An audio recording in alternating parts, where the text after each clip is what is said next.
সবাইকে আমন্ত্রণ কুল স্পোর্টস 24-এ। শিরোনাম শুনছিলেন আর আপনাদের সাথে আছি আমি শাকিল আহমাদ। 2 ম্যাচের টেস্ট সিরিজ খেলতে 17 আগস্ট পাকিস্তান যাবে বাংলাদেশ দল। পিসিবির একটি সূত্র চ্যানেল 24-কে এই তথ্য নিশ্চিত করেছে। 21 আগস্ট মুলতানে হবে প্রথম টেস্ট, দ্বিতীয় ও শেষ টেস্ট 30 আগস্ট রাওয়ালপিন্ডিতে। চ্যাম্পিয়ন্স ট্রফির জন্য লাহোরের গদ্দাফি স্টেডিয়াম সংস্কারের কাজ চলছে, তাই সেখানে কোনো ম্যাচ রাখেনি পাকিস্তান ক্রিকেট বোর্ড। আর এদিকে বাংলাদেশের বিপক্ষে টেস্ট সিরিজের জন্য শান মাসুদকে নেতৃত্বে বহাল রাখছে পাকিস্তান। বৃহস্পতিবার নিশ্চিত করেছে দেশটির বোর্ড।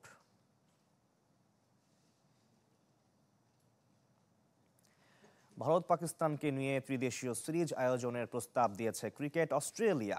রাজনৈতিক বৈরিতার কারণে আইসিসি ইভেন্ট কিংবা এশিয়া কাপ ছাড়া দীর্ঘদিন 2 চিরপ্রতিদ্বন্দ্বীর দ্বৈরথ দেখে না সমর্থকরা। ভক্তদের আগ্রহ আর আয়ের কথা চিন্তা করে ভারত পাকিস্তানকে নিয়ে সিরিজ আয়োজন করতে চায় অজি ক্রিকেট বোর্ড। 2 দলের সবশেষ দ্বিপাক্ষিক সিরিজ খেলার ঘটনা 2013 সালে। ভারতের রাজনীতিবিদরা ধারাবাহিকভাবে পাকিস্তানের সাথে সিরিজ আয়োজনে আপত্তি জানিয়েছে। অতীতে অস্ট্রেলিয়া গিয়ে ত্রিদেশীয় সিরিজ খেলেছিল ভারত পাকিস্তান। বিসিসিআই ও পিসিবির কাছে থেকে অনুমোদনের অপেক্ষায় ক্রিকেট অস্ট্রেলিয়া। সবুজ সংকেত পেলে চূড়ান্ত হবে সূচি। ফুটবলের খবর জানাবো। এবার ফ্লাইট জটিলতায় নির্ধারিত সময়ে ভুটান যাওয়া হচ্ছে না বাংলাদেশ নারী দলের। ফলে খেলা হচ্ছে না স্বাগতিকদের বিপক্ষে 2 প্রীতি ম্যাচ, যার পরিবর্তে আগামী মাসে সেখানে হতে পারে 3 জাতি টুর্নামেন্ট। নারী ফুটবল দলের দুর্ভাগ্য যেন পিছুই ছাড়ছে না। একের পর এক ফিফা উইন্ডোতে প্রীতি ম্যাচ খেলার সুযোগ হাতছাড়া হচ্ছে সাফ জয়ীদের। ফিলিস্তিন, মিয়ানমার ও লেবাননের পর এবার সে তালিকায় যুক্ত হলো ভুটানের নাম। 11 ও 14 জুলাই 2 প্রীতি ম্যাচ খেলতে 8 জুলাই দেশ ছাড়ার কথা ছিল নারী দলের, কিন্তু বৃহস্পতিবার ফেডারেশন জানিয়েছে ফ্লাইট জটিলতায় আপাতত ভুটান যাওয়া হচ্ছে না সাবিনা কৃষ্ণাদের। মেইন সমস্যা হচ্ছে ফ্লাইট, নট ফান্ডিং। ঠিক আছে, ফ্লাইটের প্রবলেম। ফ্লাইট অ্যাভেলেবেল না, ফ্লাইট আছে, সিট অ্যাভেলেবেল না। সিট অ্যাভেলেবেল না বলে এখন আমাদের তো ধ্রুক তো এভরিডে নাই। এভরিডে যদি থাকতো তাহলে আজকে 15 জন যেত, কালকে 15 জন যেত, হয়ে যেত, কিন্তু সেটা তো না।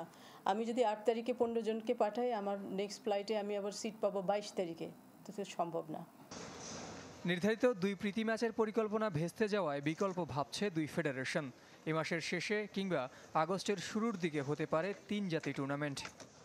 আমরা এখান থেকে হয়তো 22 তারিখে যাব। র্যাঙ্কিংয়ের দিক থেকে হয়তো আমরা একটু পয়েন্ট কম পাবো, ঠিক আছে, বাট আমি মনে করি যেহেতু ট্রাইনেশন হবে, আরেকটা টিম আসবে, ভুটান আরেকটা টিম, এবং আমরা খেললে আমার মনে হয় সেটা আরও বেশি কম্পিটিটিভ হলো এবং মেয়েদের জন্য বেশি ভালো হলো, বেশি ম্যাচ খেলতে পারলো।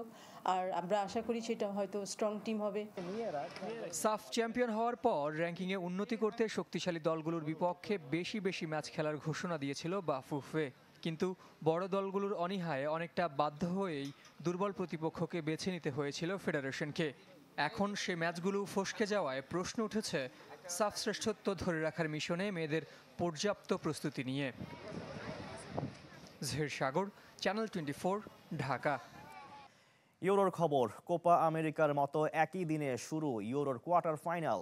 প্রথম দিনেই 4 হেভিওয়েটসের লড়াই। হাই ভোল্টেজ লড়াইয়ে মুখোমুখি 2 সাবেক চ্যাম্পিয়ন জার্মানি এবং স্পেন। স্টুটগার্টের MHPA স্টেডিয়ামে ম্যাচটি শুরু হবে রাত 10টায়। এর 3 ঘন্টা পর মাঠে নামছে রোনালদোর পর্তুগাল, প্রতিপক্ষ হট ফেভারিট ফ্রান্স। আর এই ম্যাচের ভেন্যু হামবুর্গের ভলপার্কস্টেডিয়ন।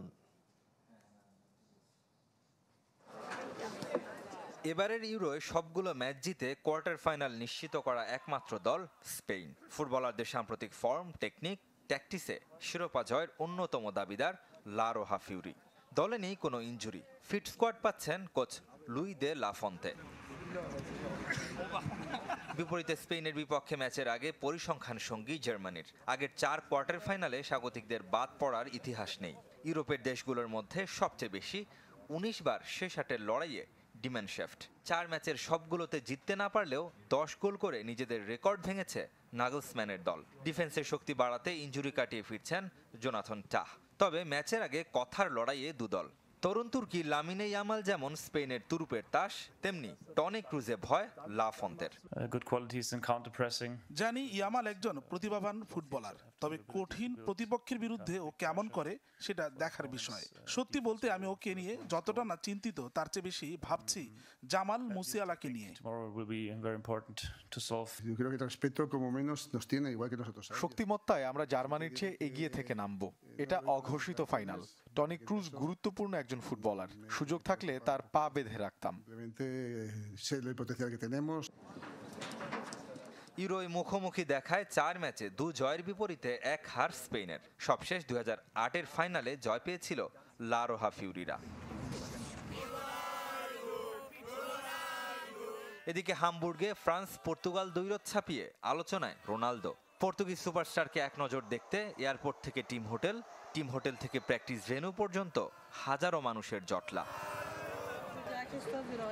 নিজের আইডলের বিপক্ষে খেলার অপেক্ষায় রোমাঞ্চিত ফ্রেঞ্চ সুপারস্টার কিলিয়ান এমবাপ্পেও। বিপরীতে এই দুই ফুটবলারের দ্বৈরথের চেয়ে দুদেশের লড়াইয়ে বেশি মনোযোগী Bernardo Silva. Non, c'est un honneur. Tout le monde sait l'admiration que j'ai toujours. রোনালদোর বিপক্ষে খেলার সুযোগ পেয়ে সম্মানিত বোধ করছি। তিনি সবসময় আমাকে পরামর্শ দেন, তার সাথে আমার নিয়মিত যোগাযোগও হয়। তবে তাকে হারাতে পারলে ভালোই লাগবে।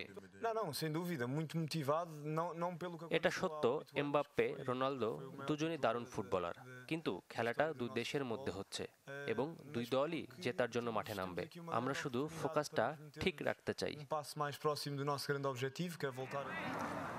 স্লোভেনিয়ার বিপক্ষে শেষ 16 লড়াইয়ে 120 মিনিট ধরে খেলার পরও পর্তুগালে ইনজুরির হানা নেই।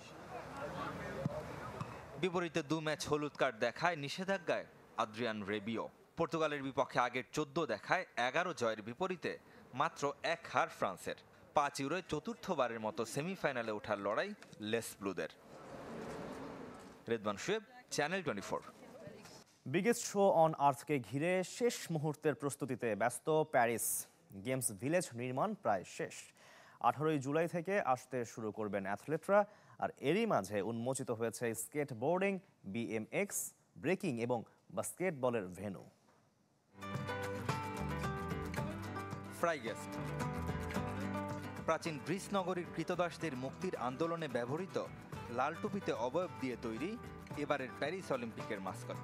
অলিম্পিক শুরু হতে বাকি সপ্তাহ দুয়েক, কিন্তু সিটি অফ লাভে আপনাকে এখনই স্বাগত জানাবে ফ্রাইগেস্ট। বিগেস্ট শো অন আর্থকে ঘিরে প্রস্তুতির শেষ পর্যায়ে প্যারিস। অলিম্পিক আর প্যারালিম্পিক 2 দফায় প্রায় 20,000 অ্যাথলেটকে স্বাগত জানাতে সাঁ দেনিতে তৈরি হচ্ছে গেমস ভিলেজ। আধুনিক সব সুযোগ সুবিধার সাথে, যেখানে অ্যাথলেটদের বিনোদনের ব্যবস্থাও থাকছে। তবে মজার ব্যাপার হলো বৈশ্বিক উষ্ণতা রোধ আর পরিবেশ দূষণ কমাতে ভিলেজে শীতাতপ নিয়ন্ত্রণের ব্যবস্থা রাখেনি আয়োজকরা। থাকছে thermal cooling system. C'est un moment absolument exceptionnel. আমরা দারুণ মুহূর্তের জন্য অপেক্ষায় আছি। 18 জুলাই থেকে ডেলিগেটরা আসতে শুরু করবেন। আশা করি তারা আমাদের আতিথেয়তায় মুগ্ধ হবেন। প্রয়োজনের চেয়েও অতিরিক্ত জায়গা রাখা হয়েছে ভিলেজে। অ্যাথলেটরা যেন ইভেন্টের বাইরেও ভালো সময় কাটাতে পারেন, তার ব্যবস্থাও রাখা হয়েছে। স্কেটবোর্ডিং স্ট্রিট এবং park, BMX free style, breaking এবং বাস্কেটবল 3x3 এর জন্য আইফেল টাওয়ার, লুভর মিউজিয়াম আর ফ্রেঞ্চ ন্যাশনাল অ্যাসেম্বলি সংলগ্ন স্থানে তৈরি হচ্ছে অস্থায়ী কাঠামো। মহড়ার পর উদ্বোধন হয়েছে 4 ডিসিপ্লিনের ভেন্যু। প্রথমবারের মতো ব্রেক ড্যান্সিং ডিসিপ্লিন যুক্ত হচ্ছে প্যারিস অলিম্পিকে। তবে এর পরিবর্তিত নাম শুধুই breaking. Redwan Shoaib, channel 24। Erik ten হাগের উপরে ভরসা রাখছে ম্যান ইউ। সমালোচনার মাঝেও তার সাথে চুক্তির মেয়াদ বাড়ালো রেড ডেভিলস। 1 বছর বেড়ে 2026 সাল পর্যন্ত ম্যান ইউর ডাগ আউট সামলাবেন ডাচ ট্যাকটিশিয়ান। 3 বছরের চুক্তিতে 2022 সালে আয়াক্স থেকে ম্যান ইউতে যোগ দেন তিনি। এরপর 2 মৌসুমে 2 ট্রফি উপহার দিয়েছেন রেড ডেভিলসদের। তবে শেষ মৌসুমে প্রিমিয়ার লিগ শেষ করেছেন 8 থেকেই, আর এতেই গুঞ্জন উঠেছিল চাকরি হারাচ্ছেন এরিক। তবে ক্লাবের দায়িত্ব নিয়ে স্যার জিম র্যাডক্লিফ তার উপরই ভরসা রাখছেন।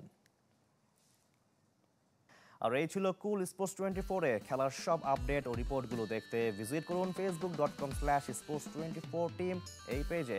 ধন্যবাদ এতক্ষণ সঙ্গে থাকার জন্য।